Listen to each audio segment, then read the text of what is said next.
All right, we're back to the second half. I got to be on my good behavior now that one of my artists is here. I moved my light to try to get a smooth green screen lighting, and now it has left my face in shadow, and I don't know how I feel about it. Yeah, this is Grim Dark Arthur. Every time I'm about to open my mouth, it's grim dark. It has. Yeah. So I'm imagining you're quite pale-skinned in person. So I'm Irish. I'm basically translucent. So am I. You know, white skin and red hair. Or it was red when it was still coloured. Anyway, we were going to go see a Kroot, I believe. Got to go see a man about a Kroot. Yeah. Yeah. Okay. So yeah, there's probably about 24 Kroot among the slaves here. They all sort of congregate together. That they talk in their strange hacking noises, sort of like mixture of high pitched sounds and low pitched grunts. In fierce juxtaposition to Shen, Nazarick Hack is actually the tallest among the Kroot. So they have weird shaped legs. When she sort of stands to her full height, she's probably just over 7 feet tall. And she's also like quite scarred as far as Kroot go. So has clearly been in a lot of battles, and also has the physical signs of experimentation, like where there's like bits of her flesh have been sort of modified by some sort of strange experimentation or drug cocktail, leaving weird patches of scales or like on her flesh.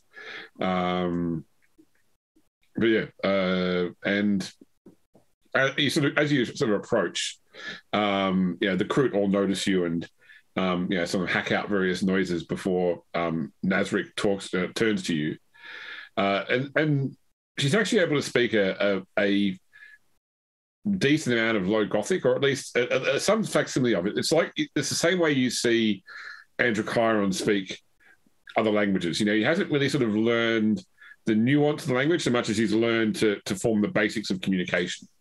It's almost like she has no levels in Low Gothic but has the polyglot talent. Yeah. Human. You are new.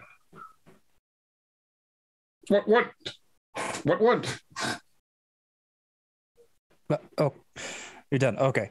Yes, I am relatively new. I am the Lord Captain Pierre Cowles, a rogue trader. And I've come... Nazarick, hack. Hack? Like beats her chest. Hack. Just hack, not hack. Nazarick, hack. Okay. Excellent. Anyway, I've come to see if I can strike an accord with you. What? Make a deal. Deal. Yeah. What deal? I was seeing if you all were interested in perhaps getting out of this place. She sort of looks around the others. Escape. Away. Yes. Yes? Escape. Yes. Okay. When? How? Oh, that's quite easy. We have set up some ways in order to set up a coup for us to escape. We would just like to know we have your support in said endeavor. What? Soon. Will you help us? What help Kroot give? What help Kroot give? Fight any of the guards that get in our way on the way out. Yeah. She sort of hacks off some various noises to the others, and they sort of respond back in their trill sounds. Yes. Just yes. Say when. We'll let you know. We're still working out the details. More or if the explosions happen, then. That too. Then, when we away, what? We follow? You can follow. You all can seek refuge in my ship temporarily. You can come with us. Yes. Thank you, Adrian. Seek refuge. Vis-a-vis. Yeah. Hack, have price for help. What is your price? We keep what we kill. That's fine. Ah, yes, the necromonger way. That old family. Yeah, I was gonna say there's a suspiciously bald one who keeps saying family. He just holds two knives and then turns in a circle for the whole movie, and everyone There's around a him white dies. Right, I need to lose my headphones, just take my jumper off. It's getting a bit warm. 1 sec. Okay. A bit warm, he means 38 degrees No, it's cold there. It's winter. Celsius. There's no winter in Australia. Come on now.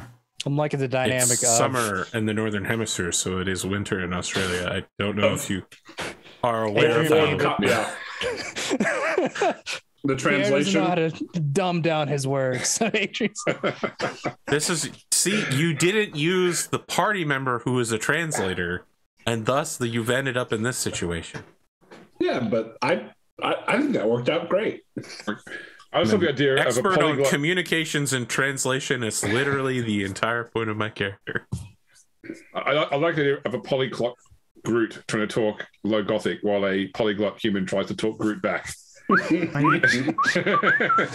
It's where You're also it's always where you're you've got also two inside people that of speak a a- little bit of each other's language and just fuck up everything. You got to pick one language and stick to it. you're also Sorry. inside of a coffin right now, so you know. No, No, we he's in the library at the we moment. actually both speak Italian better than we speak Groot or Common.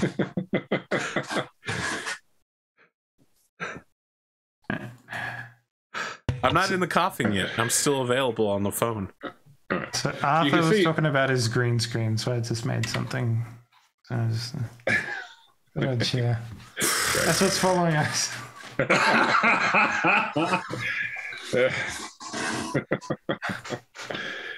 Great. It's actually terrible. That's how you 2 think seconds. my beard looks? That's what your beard looks like. Well, with the green screen, maybe. I Yeah. guess. I need you to do like a really high looking profile so you can get a good look at your beard, Arthur. It's hard to tell with your black shirt on. No, you're better off. That is really the best possible.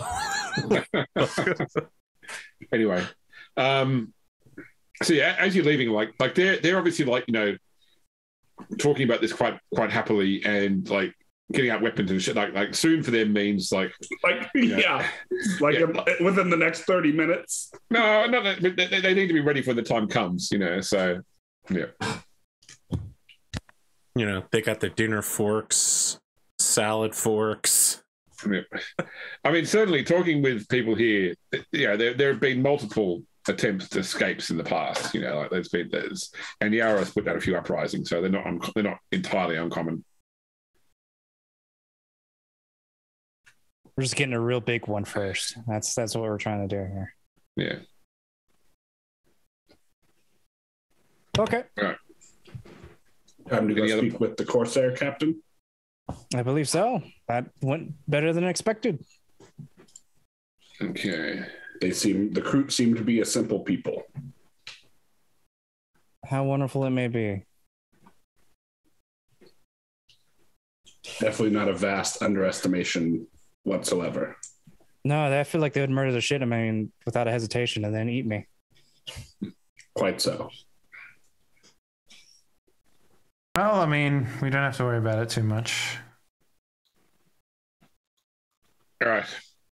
So you head to the part of the pits that Rel, Hadhar, and Tariel, the Corsair Prince, sort of holds his demence.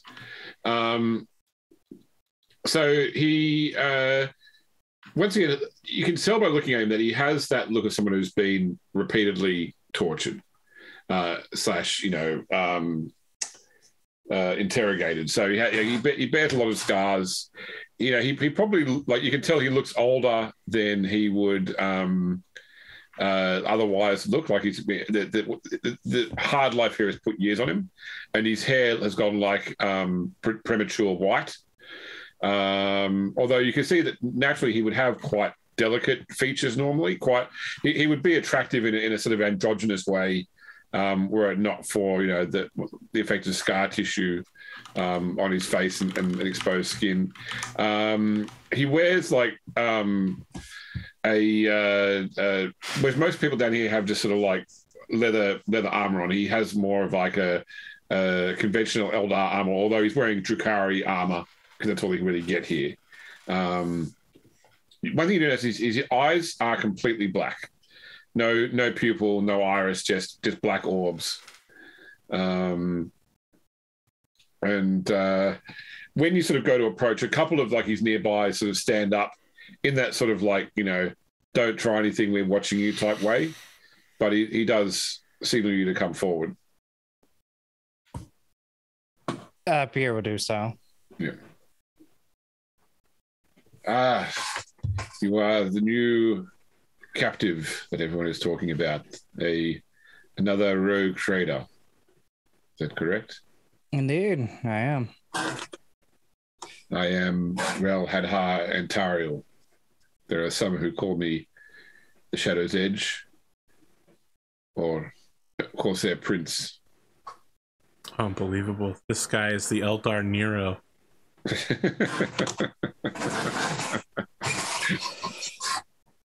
I am Lord Captain Pierre Cowles of, the Cowles dynasty, yes. Though my business here is relatively simple and hopefully short. I'm planning on working up a coup along with some other groups. At a certain time, certain place.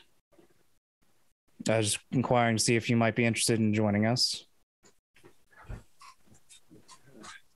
I am always interested in escaping my captors, but I have seen many newcomers think they can simply fight their way out.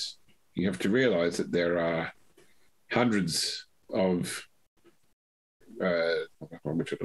cultists in this place.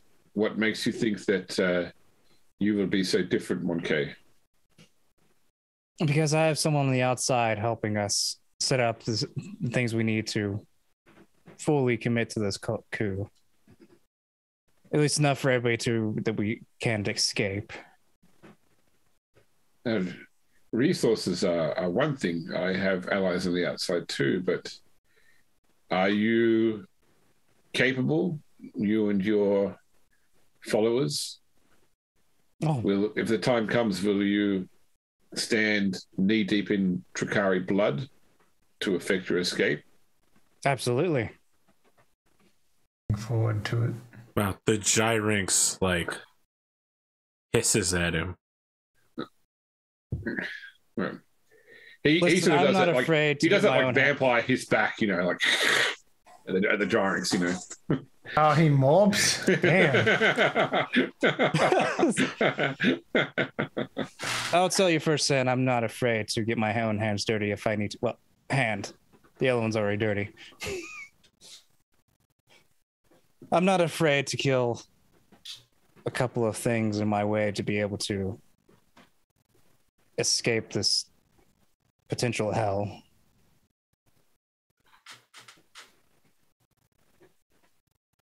I would be willing to have my people help you, but I need some proof of your ability and willingness first.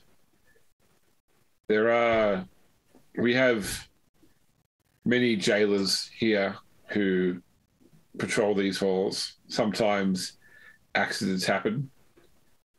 If you and your friends can isolate a pair of Drukhari and slay them, as bloodily as possible to send a message, I would be willing to commit to my forces to yours. Do you want their heads attached or not? I want them to suffer as they make us suffer. Ah, slow and painful. Got it. This is an incredibly stupid idea to kill guards before a riot, so everybody is upset and in lockdown. The cat, you get that significant NPC glance from the cat, which says exactly that. Like, it's that classic, don't kill people before starting a riot. Look, we all know it. This guy's an idiot.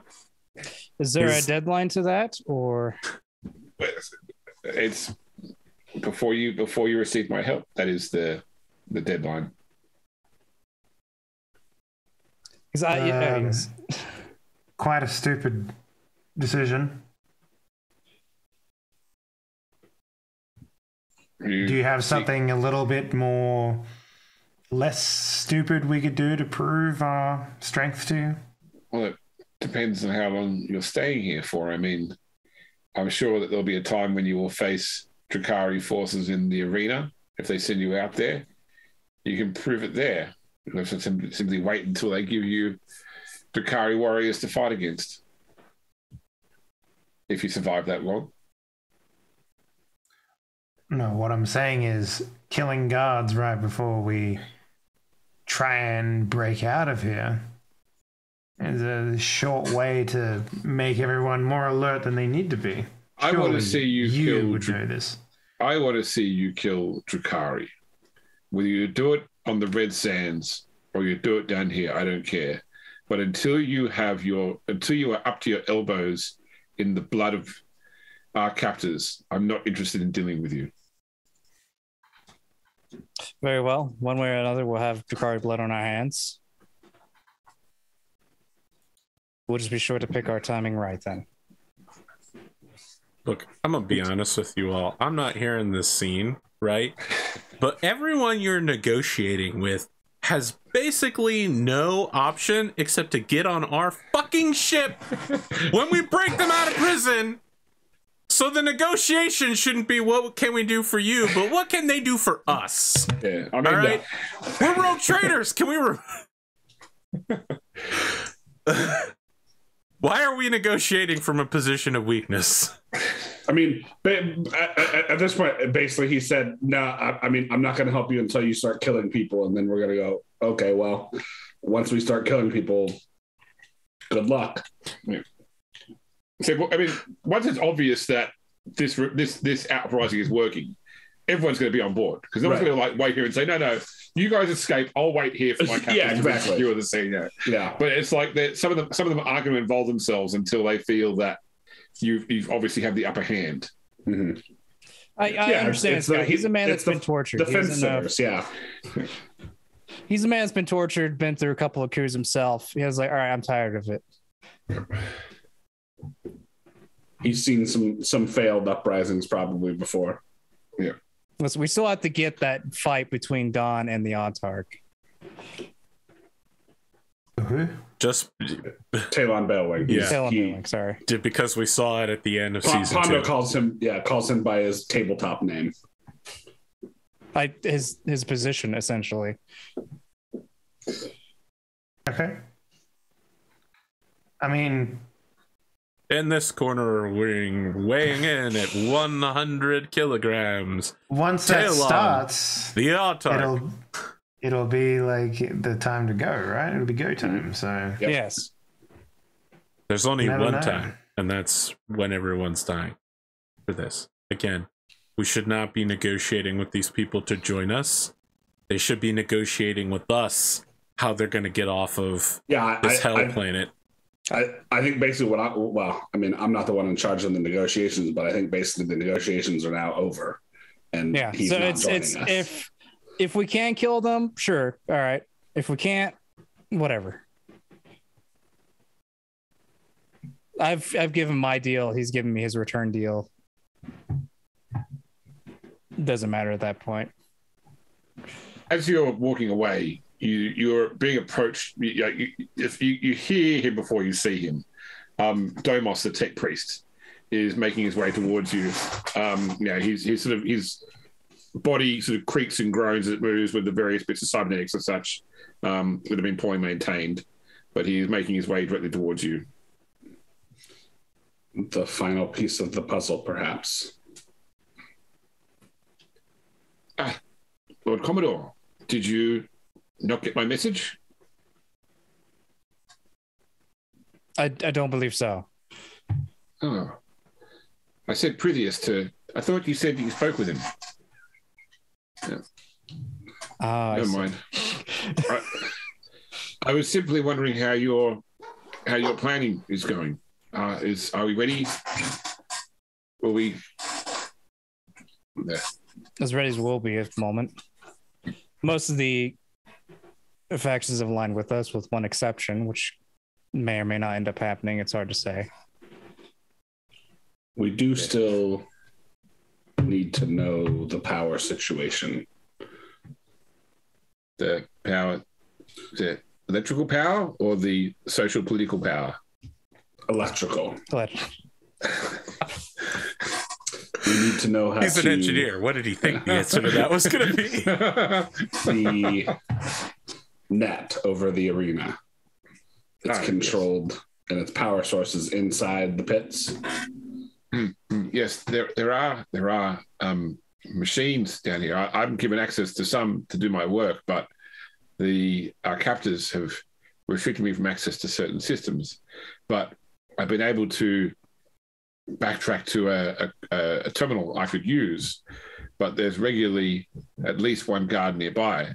I've asked Pritheus to distract him several times, but he seems incapable of doing so. Would you be able to even just lure the guard away for a short time, give me a chance to work at this terminal? I might be able to determine more about what we can do with the systems of this place. Wookiee prisoner time. All right, we can do that. Yes. I believe we can handle your guard. Good. Well, I'll have Pritheus watch out for you and warn you if there's anyone else coming. Very good. Pierre leans over to Adrian. Keep a lookout, please. I love that Horatio the Frog used to be the top character on this show, but now it's the imaginary friend of a lonely tech priest. Well, because isn't Horatio dead now? No, the frog is alive. No, he's with Nero. Alive. Okay. Yeah, that's right. He has his own room in the Glass Palace. Nero took two things with him: his best friend and his son. Wow. Which one's the best friend? Which one's the son? Cade and the frog. Well, Yeah. not in that order. That's just the way AP said it. He didn't specify who was who. That's right. Horatio's the only person to never betray Nero.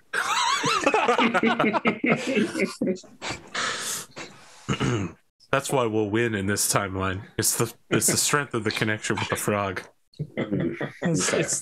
It's the only other thing that's been different so far. And all the other attempts, that frog just disappeared. No, it died. It died with its master. Because you gave it a fate point, didn't you? That was like one of the things. Yeah, that's right. It's got a fate point. So no, I gave the fate point to Cade. What do you think I'm going to give a frog a fate point? Forget about it. Yeah, you gave the frog a fate point. Did I? I thought I gave it to Cade. No, Horatio had a fate point. Cade can't have fate points. Oh, right. Well, then yes, the frog is my bonded companion for life. I thought Cade had a fate point because he burned it to live because he got brutally. He had a fate point. But yeah, that's true. Just can't gain new ones. That's okay. The frog comes with me. Okay. Anyway, so he's like, "Let's do this now. I'll show you where the terminal and the guard is." Okay. So he leads you through the corridors like a back corridor. There's not a lot of vision from the main sort of area here. If you don't make a loud noise, people can be here very quickly. And it's not like there's a guard sitting right by the terminal. There's just one sort of wandering around this edge. Keep an eye on, they'll sort of pass the terminal every couple of minutes, and he needs more than that couple of minutes. So what's our plan for distracting this guard here? I'll do what I can. if anything, if something's not going right, I'll just have Dawn knock him out real quick. And then just shove a bunch of his drugs up his nose to make sure it looks like he just decided to take a hit real quick and just passed out. We'll see what happens. I'm not sure that their drugs work that way, Lord Commodore. I think they're more of a speed type society than an opiates society. Well, we have him look like he got so hyped up that he ran into a wall and knocked himself out. Very well.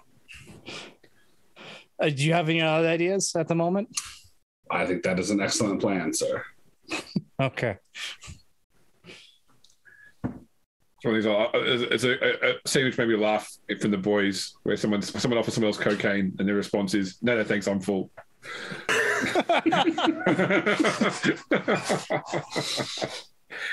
right, so Pierre will kind of try to distract this guy, not like near the terminal, but like the peak of a path before he turns around to go back to it. Yeah. So is your plan to approach him or to do something that will attract him? Like stick a leg out from around a corner, you know, like and show some ankle. I think you would stand out like end of the hallway and just like wave to him. It's like, hello. Menacingly in the end of the corridor. May I get your attention, please? Hey, idiot, I'm distracting you. I wish to spin a tale for you. Okay, a tale of a grand man named Nero the Blade. So first off, like this guy, is basically in like Cabalite style armor with a splinter rifle. So he's wearing a helmet, so you can't really see his face. But like when you sort of wave to him, he does he has his white rifle ready, and he does approach cautiously. And you start talking at him. Give me a scrutiny roll. It's the three of you. You can roll it too, Arthur, because you're perceiving this through the cat.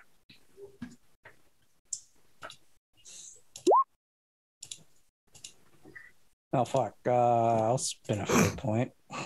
God damn. This is not going to be my night, James, apparently. There we go. It seems like I'm not. All right, yeah. So someone got it. The three of you, not the cat. Clearly, this guy definitely does not understand low Gothic. Okay. So you're talking at him. Why don't we have the cat talk to him? Hello, friend. Please, I wish to spin you a tale of a man named Nero the Blade. When I notice that he's significantly distracted, I'll just Austin Powers. Yeah, that's a good plan. Nice. Okay.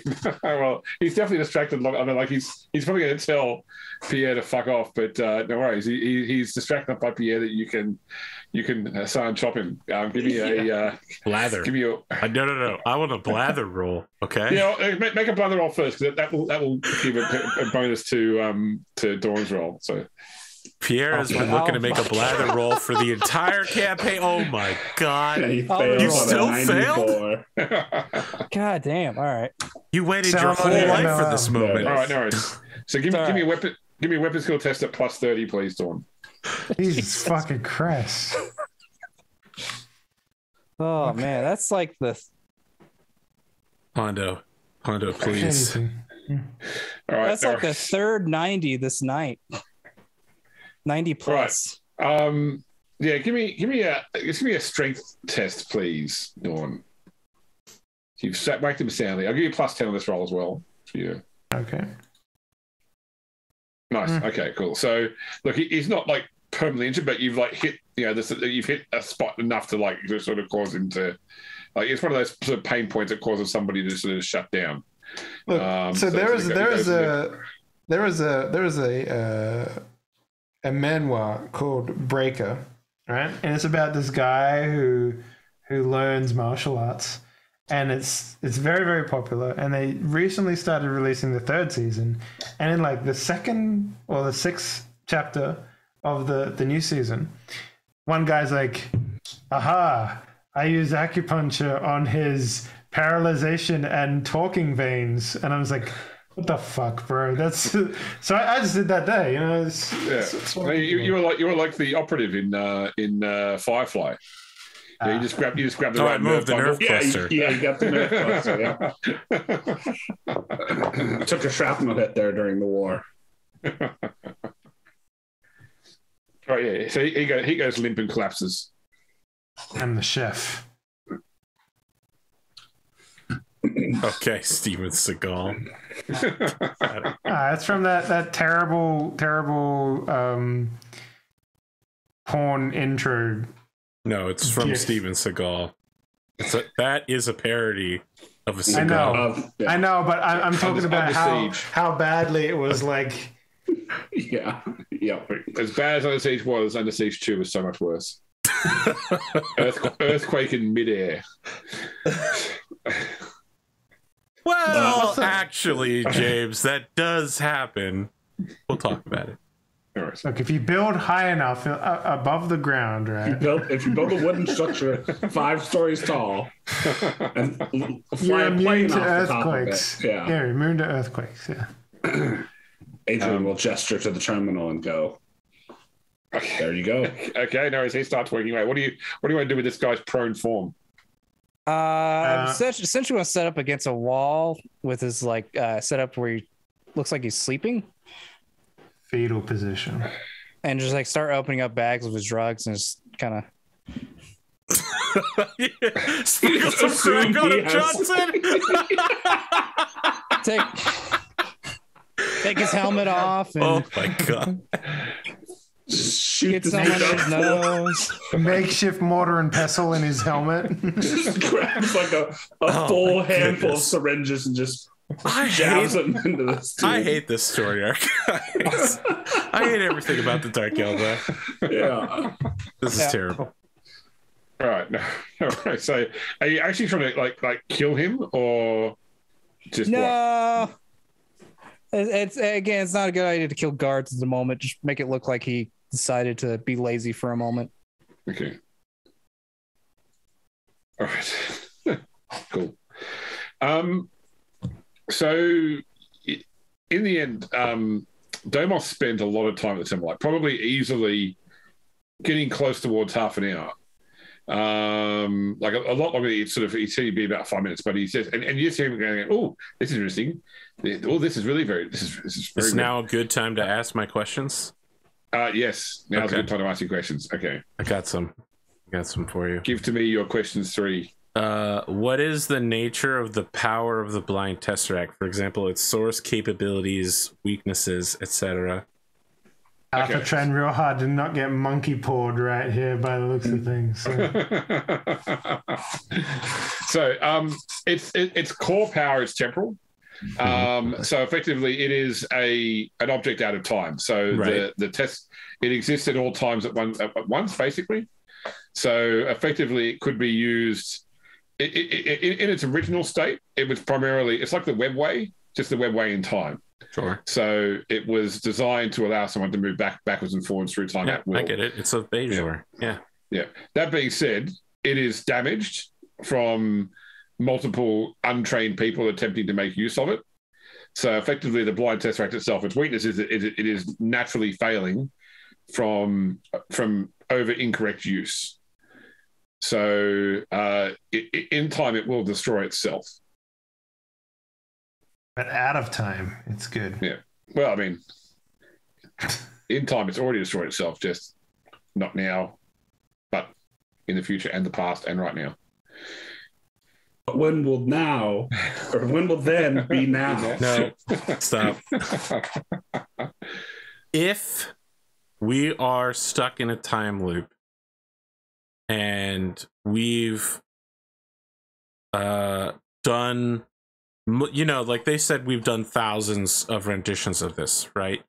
What is the probable situation that we end up in, that we are doomed in the blind tesseract, that causes us to reset the time loop? Okay, so the main thing is that this wasn't created by chaos. It's not a thing of the warp. Correct. And the end game, the fail point is that chaos gains control of the Tesseract. Mm-hmm. Mm-hmm. So at any point in time that it looks like the marionette is actually going to, whatever the case may be, to win/gain control of the Tesseract in some way, because at that point in time it can go back and make whatever changes it wants, historically. So that is the point where if it looks like it's going to fall, that's when it's like, okay, we need to try this again. And the thing is that every time they've sort of changed something up, the marionette has always had the mechanism has always compensated for it straight away. All right, I'm gonna be honest with you guys. I had a question that I was originally going to use here, but I feel like the better question is, what is the correct way to use the blind tesseract then?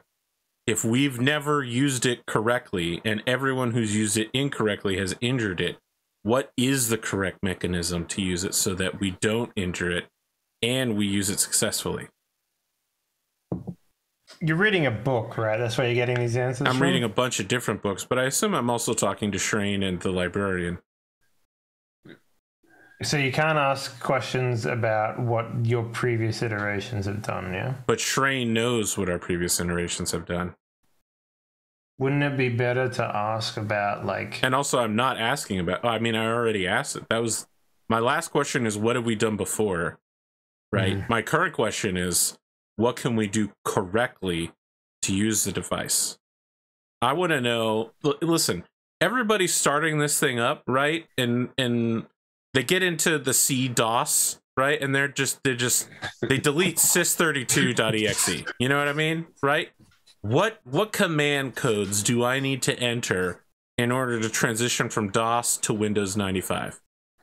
That's what I want to know, James. I want that GUI. And we want to play some Oregon Trail. I mean...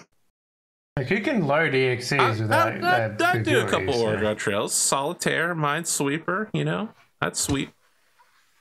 The mines. How does one use this thing properly if we haven't used it properly in the past?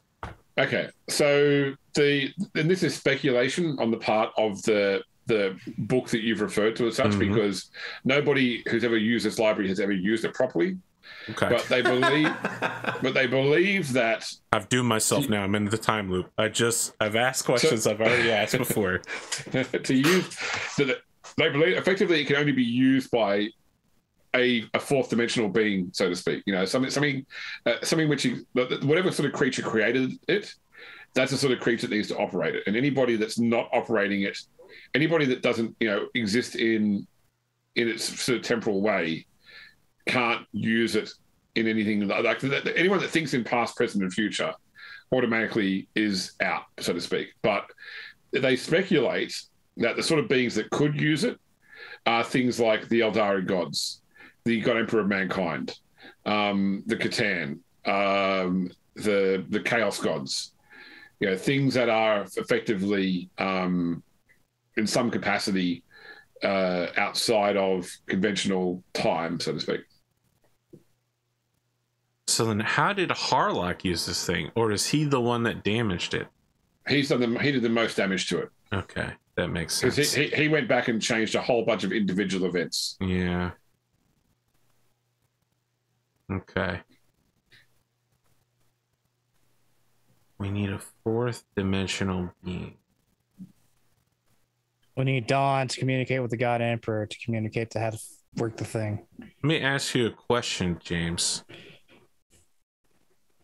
I forget what they're called, whether it's Eternals or Immortals, right? People who come back to life when they die.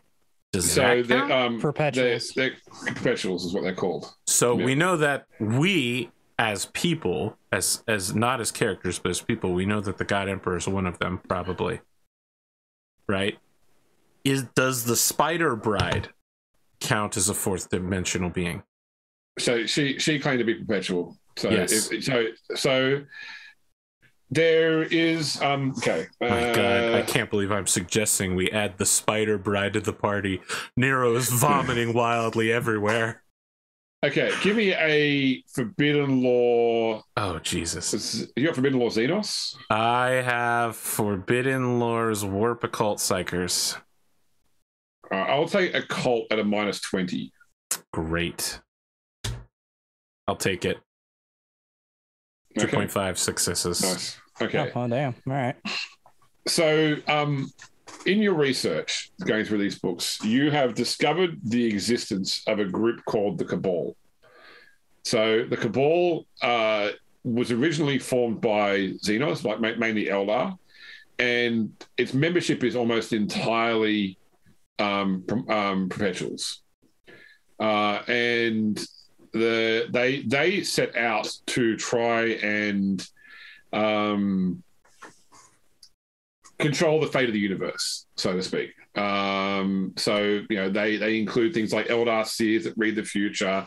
There's humans among their number as such as well.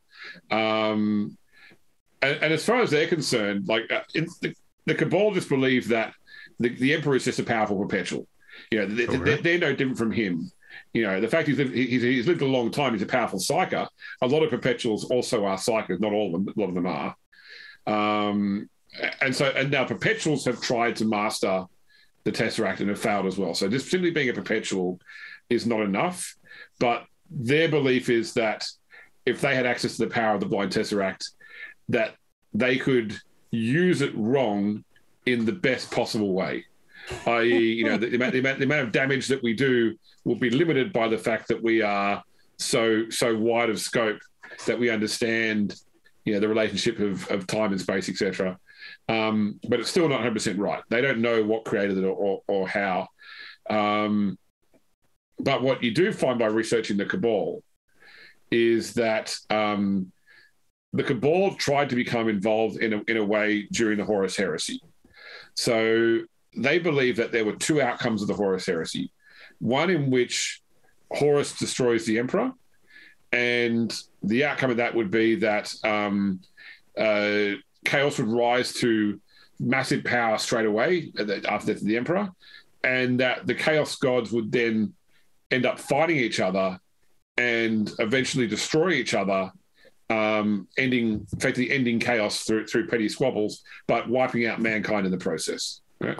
The other option was that Horus was defeated and the Emperor won, in which case the battle with Chaos would become a battle of attrition that would last for tens of thousands of years and eventually result in the loss of all life in the universe.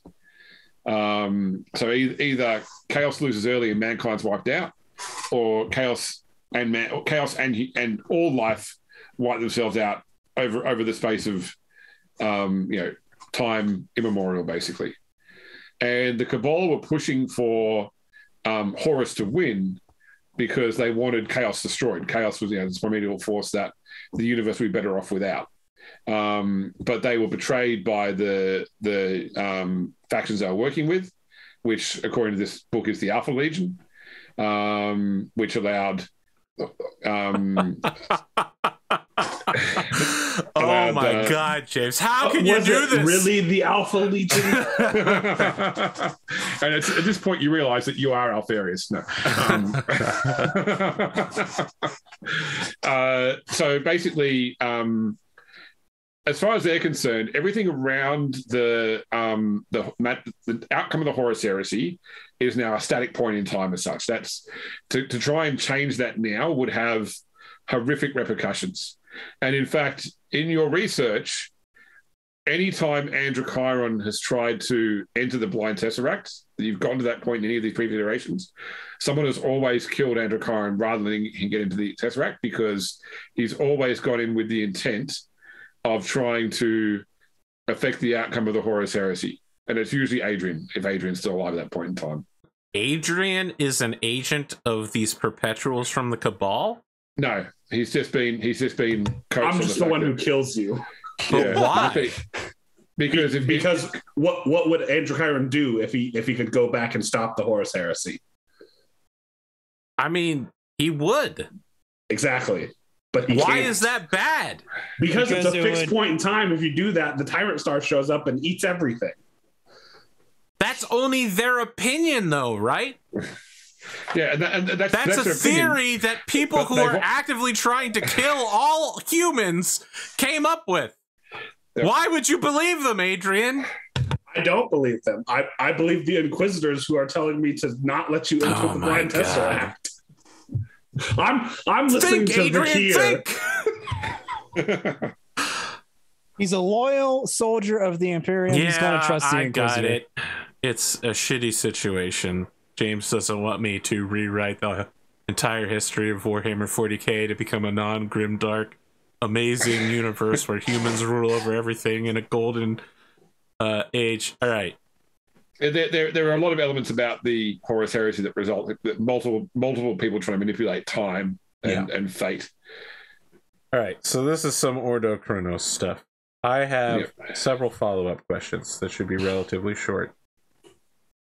To my knowledge, there are very few beings that can rival the power of a Catan. One of them is the Dragon of Mars, correct? We know it exists. Yes. I mean, it is a Catan. I mean, we don't know that. No. But we know that but we know it exists. Says so. This book in your hand says so. Oh shit! Well, it is the Void Dragon. That's really bad. Yeah. Androchiron knowing that causes a lot of problems. I have a follow-up question based on that.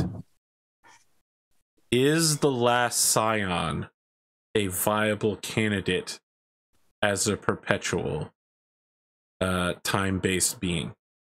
Because it is a shard of that creature, but it is much easier to negotiate with.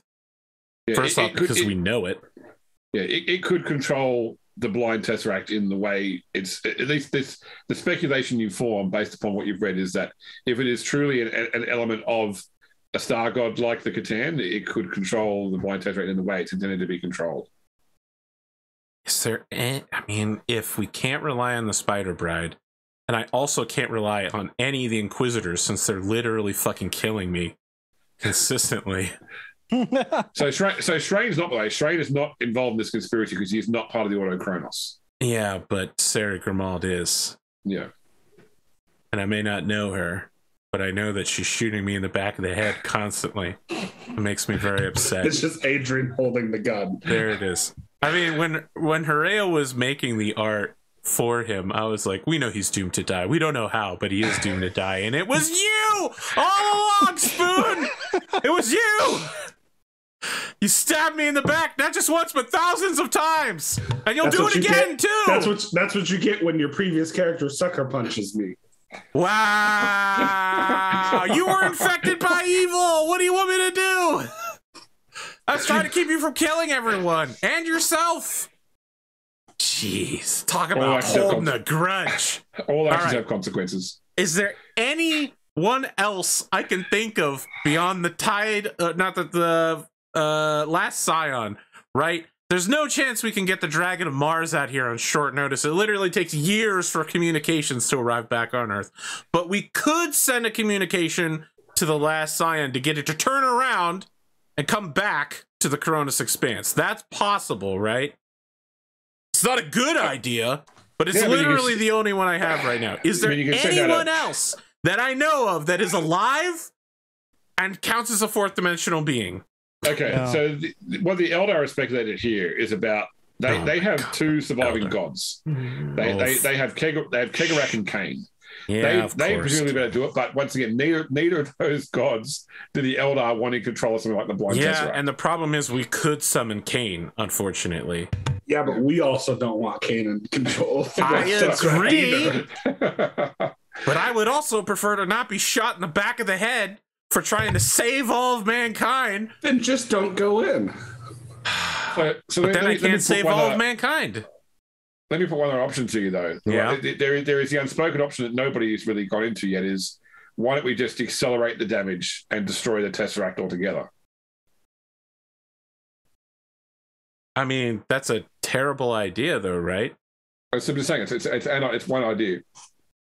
You've literally... Okay, so based on what you've told me so far, the acceleration of damage is what has called the Tyrant Star into being to just wipe out whole planets randomly.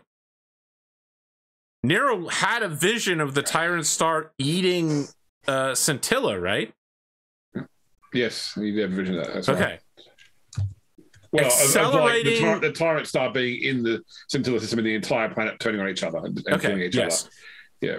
It seems to me that would be very bad to accelerate the damage. Certainly, if we could get it to destroy itself, that solves the problem of chaos getting a hold of it.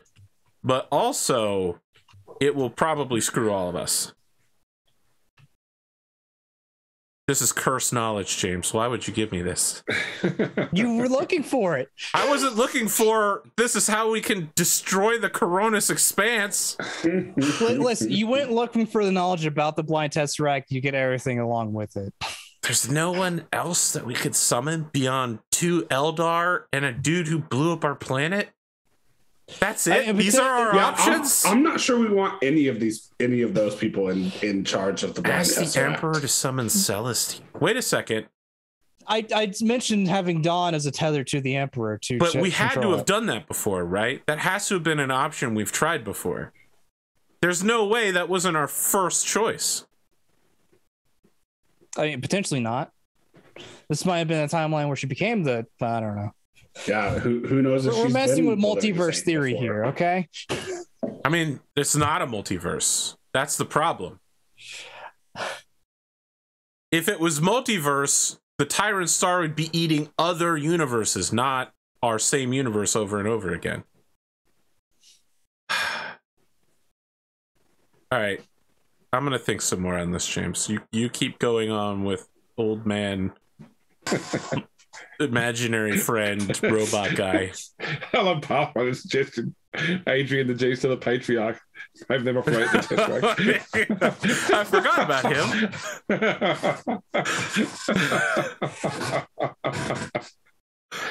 Okay. What a callback. I don't think so though. Okay. So back on the Shadow Nexus. Finally Domos unplugs himself from the terminal. He really looks quite excited as he approaches you. I have wonderful news. Shall I tell them, or do you want to tell them? Okay, you go and tell them. And he stands looking at you, waiting for your reactions to Prithious's story. We don't speak binary. Could you explain it? Oh, sorry. Okay. So, yes,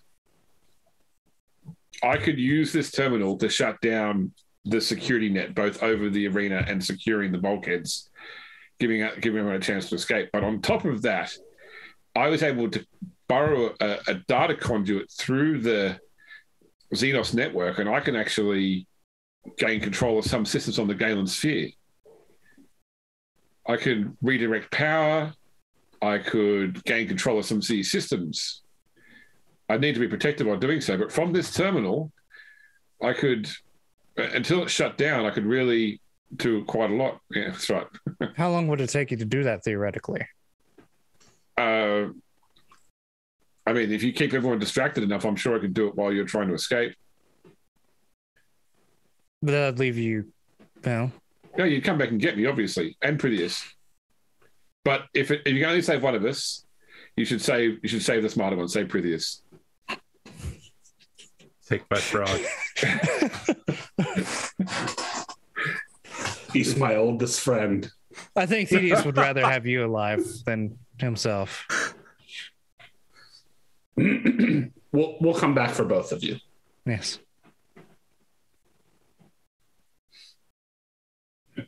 If there's like some of the other, I know that you'll need to be doing what you need to do because that's the way things look. But if you can send one of your allies back to just make sure we don't get killed while trying to hack this terminal, that would be great when the time comes. Okay. We'll keep that in mind as an option. Okay. Is the guard okay? Oh, he's alive. I couldn't tell you if he's emotionally or physically okay. Well, I guess he's physically okay because he's alive. He's just sleeping. He had a true-born son recently. He was looking forward to watching him grow up in the city. Okay. What Did you was just his give this son's guy name? Did you just give this guy a son for us to feel bad about? I didn't know that Drakari had children. It's not common. A lot of them are genetically sterile, but those that aren't can sometimes sire true-born offspring. Well, hopefully he doesn't get in the way of our coup and accidentally get killed in the process. Mm-hmm. Well, his son, no, his son's like 2 years old. Like That literally make it 2 years worse old or or 2 years better? old in Eldar years. I mean, Let's not get into the Yeah, physiology of the Dark Element. details are unimportant in this aspect. yes. As fascinating it is to find out about that information, I honestly couldn't care less.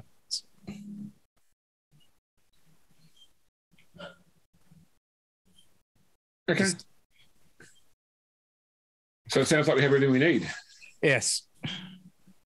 Now we just need a match with Talon Bellwing.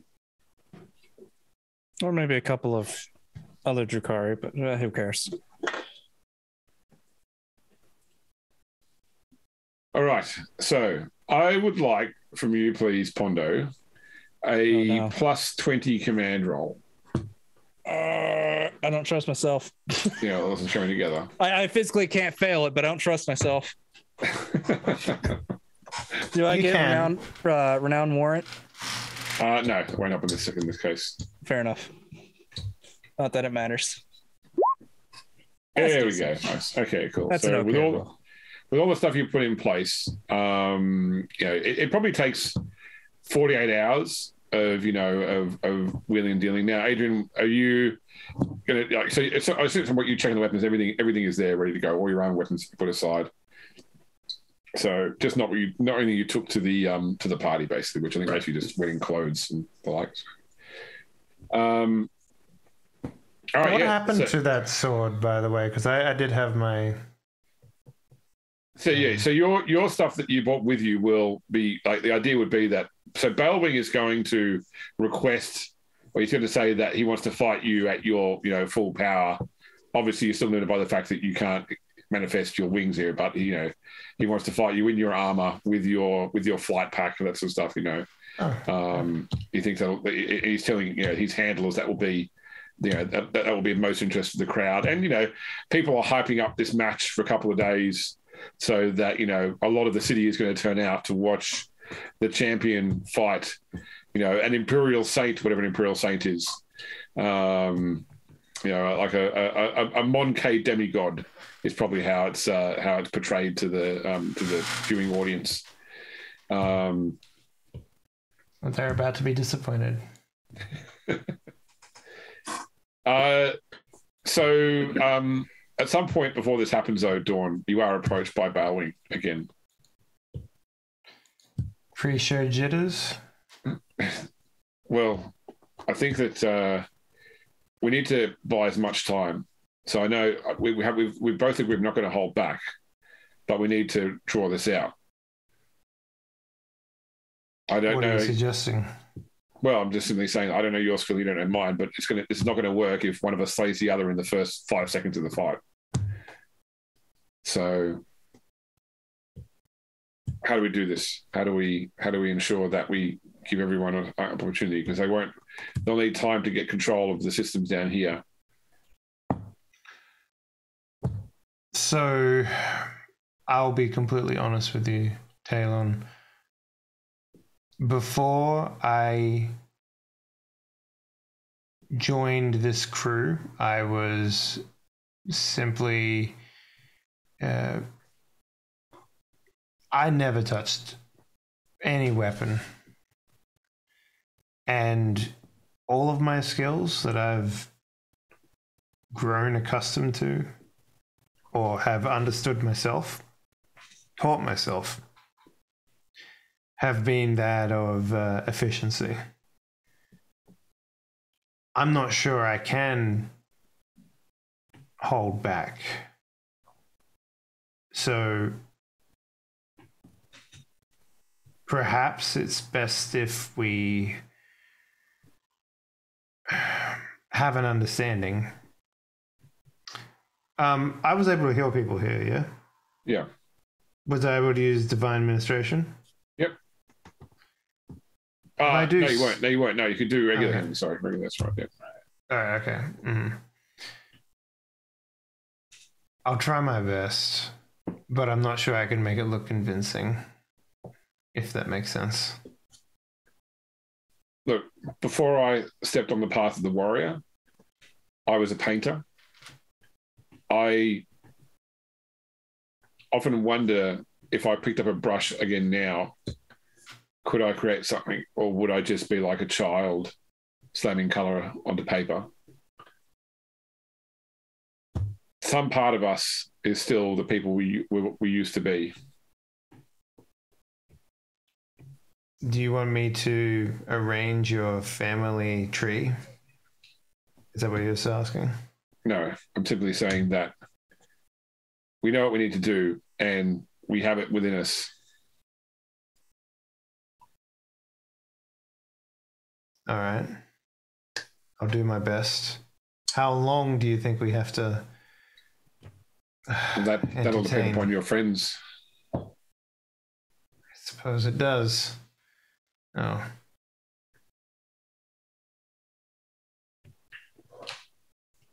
Well, I'll try and make sure that I won't cut off anything that's important to you. All right. Well, what is important to you, actually? Now that we're on the subject, and then we're like fade away. Yeah.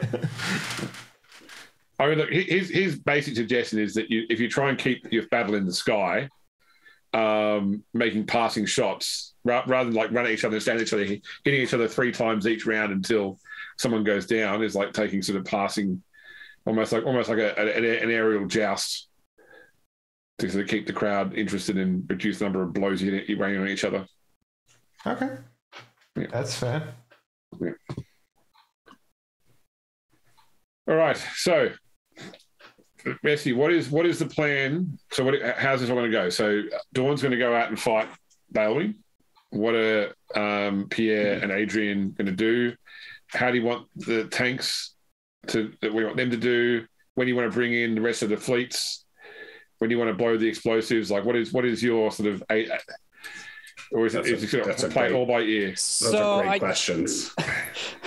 I guess the question is, what would Deimos do if he messed with the what was it called? You just said what it was, and I'm blanking. The Galen Sphere. The Galen Sphere. Yeah. What would he do? What would he do, and what would it cause if he messed with the Galen Sphere? Okay, so presumably, if the Shadow Spy Pit's energy field goes down and things start to escape en masse, you're going to start bringing in lots of other Eldar forces to try and contain, the escape / whatever's going on here. So he can use the city systems to slow down or distract them. He doesn't think he can gain control of the murder towers, like so you can't really bring in your fleet until the what do you call it? The Soul Reaver is disconnected. But he can do things like use some of the city's automated defenses in order to slow down the Dark Eldar response. He can potentially open passageways or clear a path through the city for the tanks, for example, wherever they're trying to get to. Worst case scenario, he could crash the moon into the Shadow Nexus, but that would destroy both. Doesn't really want to do that. No, we want that because that's money. Yeah. So how long would it take for him to do all that? That'd be the other question. Well, he can do it quite quickly. He's got to be constantly there programming in order to try and. So if someone else tries to gain control, he can work around them. Oh, okay. Yeah, it's like a 90s movie counter hack scene. Yes, I've seen. They're using TCP/IP. quick, burn a hole in the firewall. There's all sorts of crap. Hacking. When a dolphin hacks your brain, bro.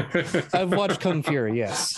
Forget Kung Fury, man. You need to watch Johnny Mnemonic. Johnny Mnemonic. Yeah, I know. Is that Ice Cube? Yeah, Ice Cube. Oh my goodness. The best Keanu Reeves team up in history. Hey, it's still got the best cyberpunk rant in any movie. I think where he just rants about how much he hates his life down here in the street and how he wants to be living it up in a hotel somewhere. So I think Pierre needs to be at the front leading everybody. Adrian, would you be opposed to watching Demos? Or do you need to be there to coordinate the other part of it because you know everything and I don't? You've got other forces. You've got the I think we send. Do we send the crew? Yeah, I think we send the crew with him and go, hey, protect this guy. Don't let him die. And don't eat him. Yeah, and don't eat him. What about the or his friend? Or his friend. Yeah, Protheus is very important to him. He's invisible. Don't worry about it. Okay. What about the Space Marine? Yeah, so I think that's what I think we basically just kind of turn him loose and go get him, Tiger. Here's a map. Yeah. Or we can I can try and go with him to get him to his armor.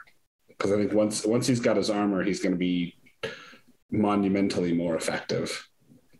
Yeah, he's going to go on a murder rampage and he's going to do whatever he feels like. Yeah. He's going to have the BFG division playing his headset. But so I think you basically kind of need to lead everyone to the exits and then link up with the tanks outside. I guess the other question is, within a couple of days, would either Adrian or Pierre gotten fights with Cabalot warriors, or were we even in any fights in the meantime? Probably not in those first couple of days because you're trying to organize things. So okay, yeah. I didn't know if we were forced to fight as of yet, other than the first time. No. Okay. Just to figure out if we had the Corsairs on our side, because obviously we don't want that at the moment. All right. Like, I'm happy to give you a random fight if you like, but there's no guarantee it'll be order. There is a random arena foes chart. Right. Yeah. Okay. So I'll lead everybody to the exits. Adrian will guide the Space Marine to his armor. The crews are going to watch Domos. Yeah, Arigato. And Don's going to be trying to do her best not kill Talon Bailway. Not kill him, but try to make it look like she's trying to. And then I think the tanks will so when the net goes down, I think that's when we have trigger the tank attack, right? Yeah. And then because I know we had talked about betraying Selene Morn and having her jump her fleet in when the things were still active, but I've also realized we can't leave while the Death Towers are still active because they'll just shoot us down. Mm-hmm. So I think we need to actually also just detonate the thing.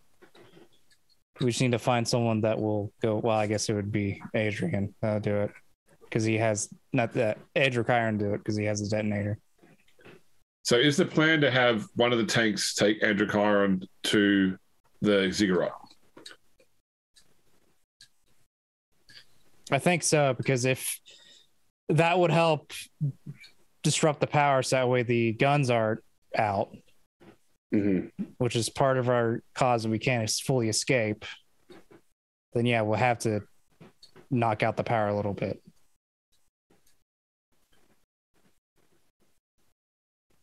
Give him the one with all the plasma guns on it. Shouldn't be bad. Androchiron, how do you feel about this?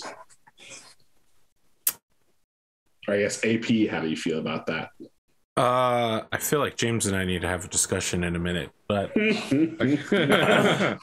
yeah, I mean, look, Androchiron has to be in the temple in order to set this thing off, right? So yeah, you have to be at least nearby. Yeah, we're not sure. A tank would probably be the best way to do that. I agree. We have committed a full regiment. I feel like it probably does need to be at the arena to help out. But if you want to take me in one tank in a box, a tank, a box, and an Androchiron to take a whole ziggurat. I mean, we could probably task you with more than one tank. We could send a couple. Yeah, probably Shrain would probably go with Androchiron to make sure that goes off. You know, Shrain is the only person who has ever led a successful strike team into the ziggurat, so that does enhearten me. Yeah, you're not he's wrong. batting 100%. Yeah, he's 1 for 1. 1,000. There'll be Harlequins as well with that going through. All right, mission success chances just dropped a lot. James, right. I have some follow-up questions. Okay. I don't think you're going to like them. Okay. They may take the campaign in a new direction. Yep. This is the Black Library of Chaos, correct? Yes. So it's going to have information about the Chaos Gods, also correct? Yes. You said that I knew about Kane and Kagoric, right? Yes. Yep. You need isn't born yet because we're not at 999 M41. No, but there would be information that indicate that the prophecy of a need's appearance. I don't care would about would already exist. Yeah, I'm leading up to the 4th Eldari god who is still alive. Isha. This library would have information about Isha, who not specifically humans, but she does keep all mortals alive by whispering the cures to the diseases of Nurgle. Yes. Because she is currently trapped in Nurgle's garden. Yes. So she has a way to communicate with the material world. And she's probably the only 4th dimensional being who might not wipe out all of humanity. Yeah, as far because as I did some read up on the Void Dragon. Yeah. Right, and the Void Dragon's stated outcome is the oblivion of the material universe. So now I'm thinking the Last Scion is more of a last-ditch effort. But if we were to contact Isha and have someone act as a, like a moderator for her in the Blind Tesseract, she could conceivably come up with a good outcome than we reset and the Tyrant Star continues eating things, or we die. Does that all follow through? Yes. Could I have gleaned such knowledge? Yes. All right. This is super heresy, though. Like, this is the superest of heresy. All right. I'll think about it. I think Androchiron is like flipping through books frantically, his hair being matted with sweat, his hood thrown back, eyes frantically wide. He looks like he's the one who had cocaine sprinkled on him. Knowing that this disgusting outcome may be the only one that could save the universe in his eyes. And also save his own life, since apparently in almost every other outcome, Adrian will kill him. There it is, James. I'm going to derail your campaign because we're going on a trip to Nurgle's garden. No, I mean, I like a lot of how I wanted to end this campaign is setting up for the storylines that take place in Dominus. In the end, like in the 8th edition, so the change to 8th edition, and part of that includes the fact that the conflict between the Death Guard and the Ultramarines, the Eldar tried to effect to try to help free Isha from Nurgle's garden. It was unsuccessful, but it was part of it. So great, let's do it. So I think that the final scene has, it's a scene we've seen before in preview.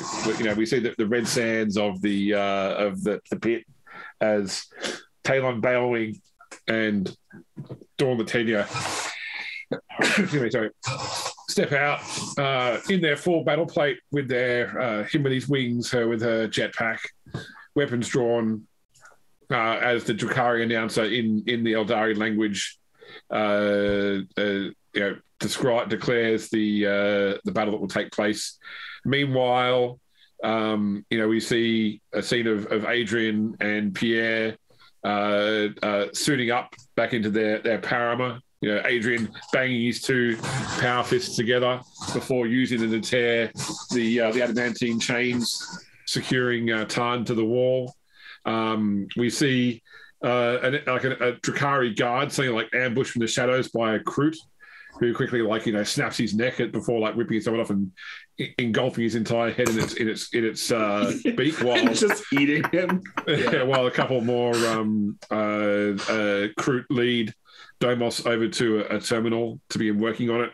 We see the various tanks roll out of the staging facility into the streets of the Nexus. One of them breaking off to go in different directions. The rest start making their way towards the pit, and that's where we'll pick up. Great, thanks, James. Time. My contribution this episode is the guy in front of the conspiracy wall going. Hey, you were the guy in the chair this whole time.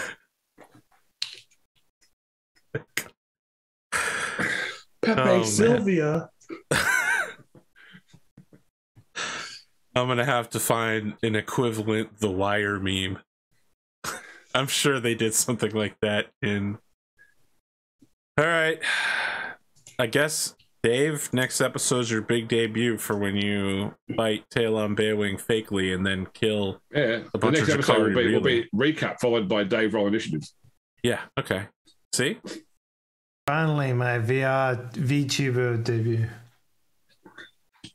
What's your VTuber? What's your backstory, Larry? I'm the God Emperor's chosen right hand. Okay.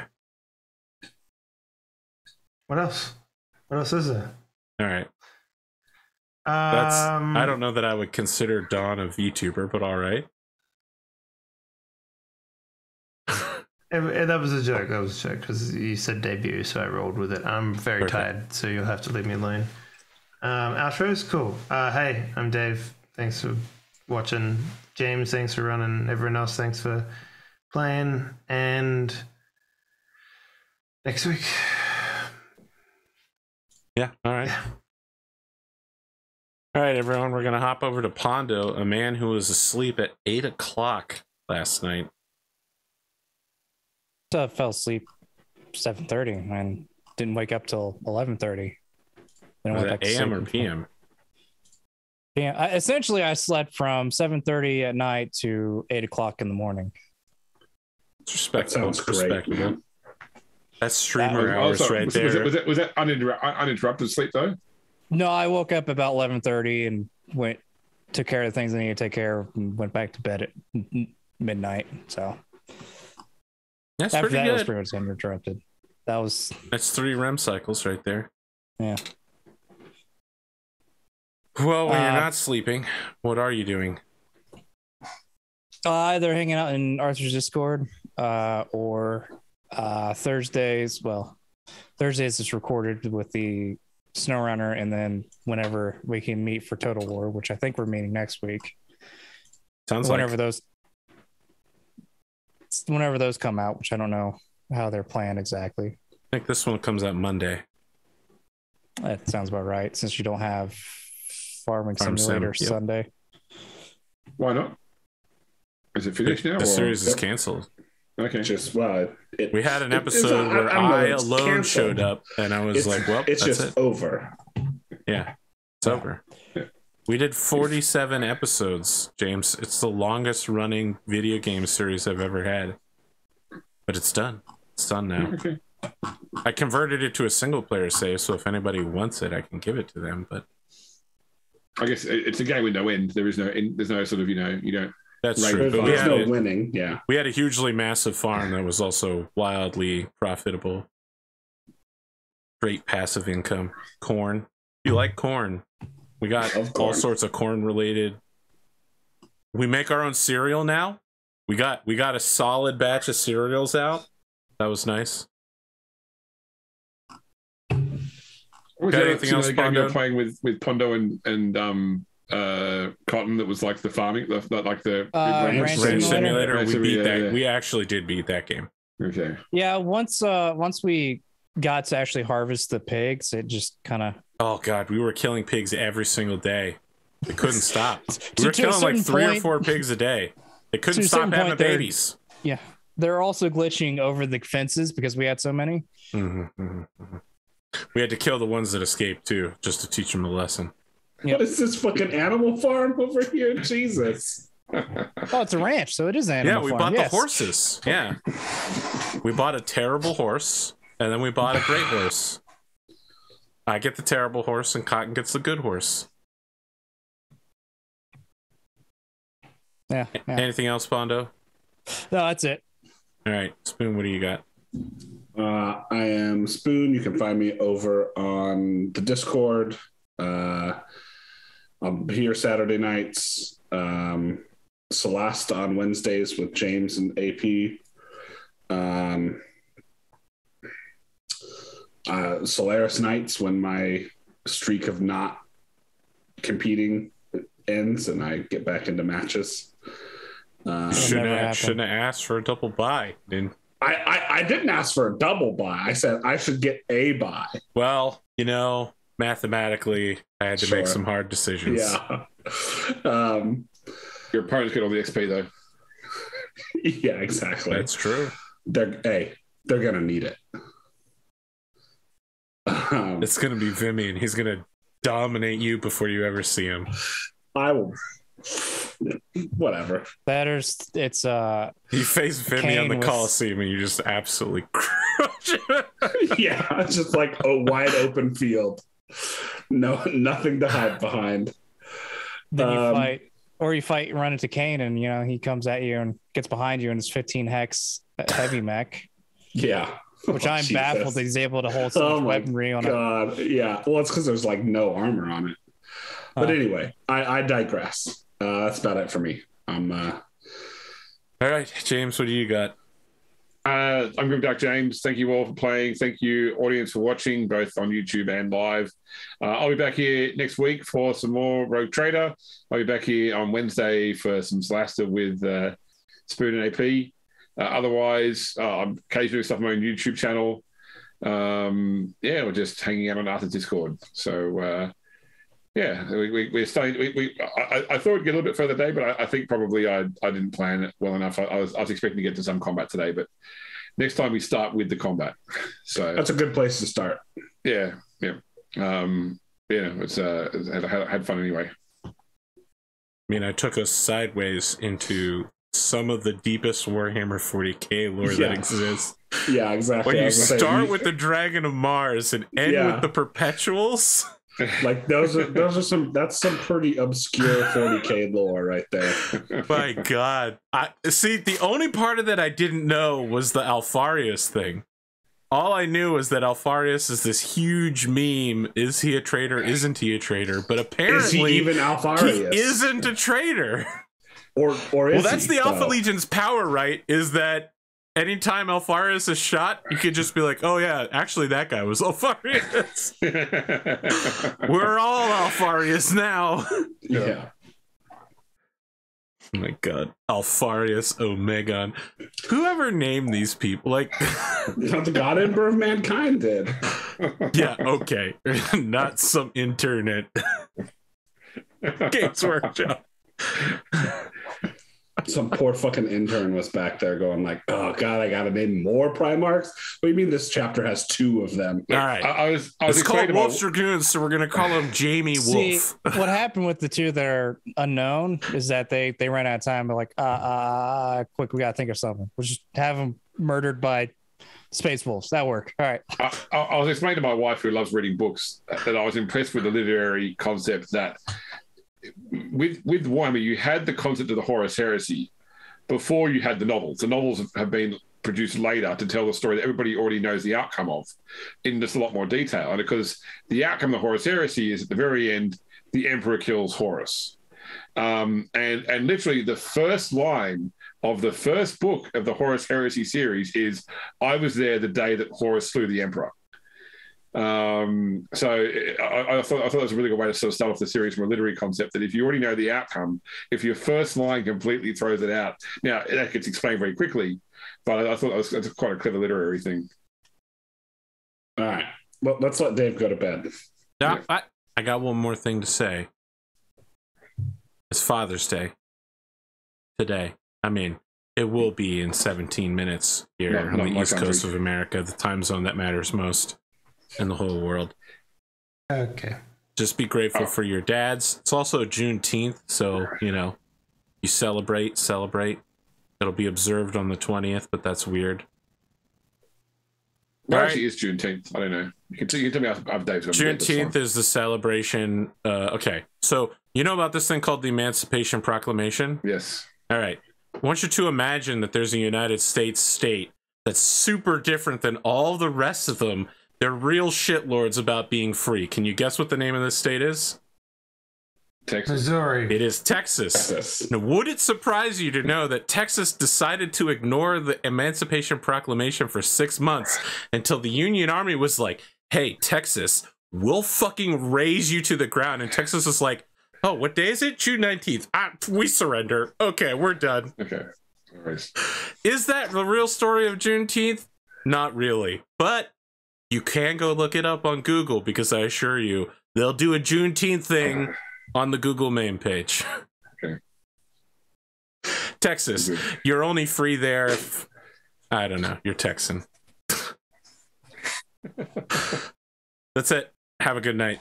We'll see you next week. Thanks all.